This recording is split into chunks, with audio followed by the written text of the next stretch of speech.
ধরনের প্রভাব পড়েছে সেখানে?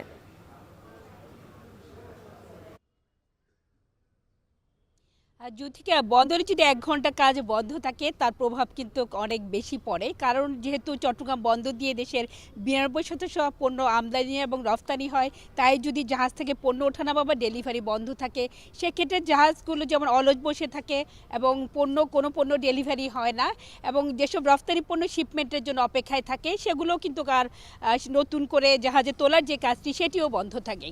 তো এটার কিন্তু একটি সামগ্রিক এবং বহুমাত্রিক প্রভাব রয়েছে। আজকে কিন্তু জেটিতে কাজ বন্ধের পাশাপাশি প্রশাসনিক কার্যক্রমেও কিন্তু শ্রমিক কর্মচারীরা বিরত রয়েছেন, এবং তারা বলছেন যদি কর্তৃপক্ষ তাদের ডিপি ওয়ার্ল্ডকে ইজারা দেওয়ার যে প্রক্রিয়া বা সিদ্ধান্ত সেটি থেকে যদি সরে না আসে, তাহলে তারা আরও কঠোর কর্মসূচি নিতে পারেন, বা আজকে বিকালে তারা সেই কর্মসূচি ঘোষণা করবে।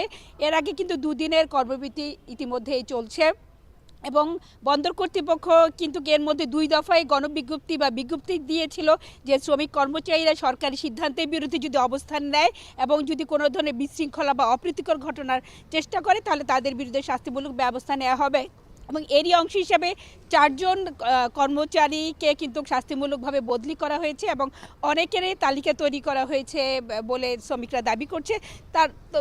তবে তারা বলছে যাই হোক না কেন তারা তাদের নিয়মতান্ত্রিক আন্দোলন চালিয়ে যাবেন, এবং তারা বলছেন স্বয়ংসম্পূর্ণ এবং অত্যাধুনিক যে টার্মিনাল এনসিটি, যে টার্মিনাল থেকে বন্দরের প্রায় ৪০ থেকে ৬০% আয় আসে এবং বছরে প্রায় ১৩ লাখ টিউস কন্টেনার হ্যান্ডলিং হয়, এই টার্মিনালটি আসলে বিদেশিদেরকে দেওয়ার কোনো প্রয়োজন নেই। এখানে নতুন করে বিনিয়োগের কোনো সুযোগ নেই এবং নতুন করে সম্প্রসারণের কোনো সুযোগ নেই, বরং এটি দিলে এটি কৌশলগতভাবে এবং ভূ রাজনৈতিকভাবে দেশের অর্থনীতি এবং সার্বিকভাবে শ্রমিকদের জন্য এটা শ্রমিকরা ক্ষতিগ্রস্ত হবে।